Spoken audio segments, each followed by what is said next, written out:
داملا میگویند که هر کسی که لا اله الا الله گفت و محمد رسول الله گفت و بهشت می آید. شما این واسه درباره توحید خیلی سخنهای خوب گفته گذاشتید و چی در نظر داشته شده است در همین یک حدیث کوتاه؟ بسم الله الحمد لله والصلاة والسلام على رسول الله.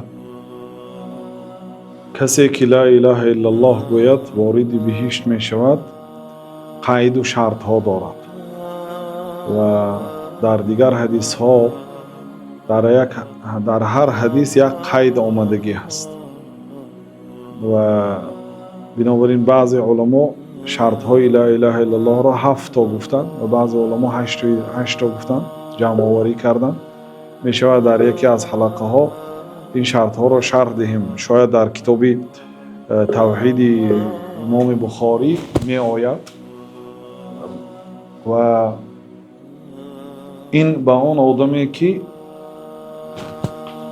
در یک حدیث دیگر به قید من کان آخر کلامه من الدنیا آمده است. کسی که آخرین کلامش از دنیا لا اله الا الله باشد وارد بهشت میشد، یعنی محمد رسول الله شم است.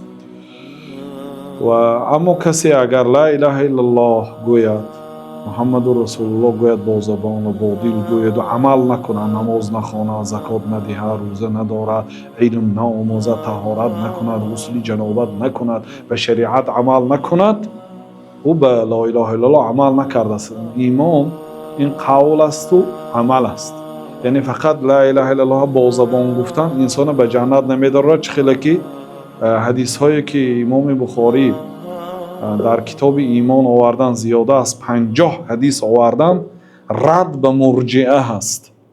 مرجئه این یک فرقه گمراه، فرقه باطلی که در ابتدای اسلام ظهور کرد.